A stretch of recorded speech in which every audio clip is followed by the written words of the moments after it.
بسم اللہ الرحمن الرحیم۔ آج کی حدیث مبارک، مکھی برتن میں گر جائے تو کیا کرنا چاہیے؟ صحیح بخاری حدیث نمبر 5782، سنن ابی داؤد حدیث نمبر 3844۔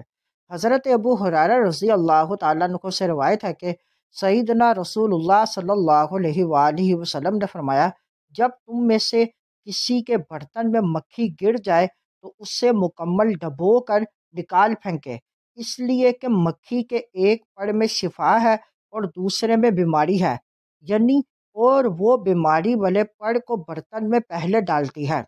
اس حدیث مبارک سے متعدد باتیں معلوم ہوئیں۔ نمبر 1، اللہ تعالیٰ نے اپنے محبوب صلی اللہ علیہ وآلہ وسلم کو جو علوم غیبیہ عطا فرمائے ان میں حیوانات کی خصوصیات بھی ہیں۔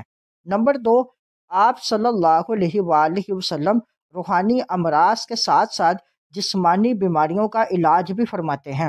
نمبر 3، مکھی اور بیر وغیرہ جن جانوروں میں بہنے والا خون نہیں ہوتا، اگر وہ کھانے پینے کی کسی چیز میں گر کے مر جائیں تو وہ شے نجس نہیں ہوتی۔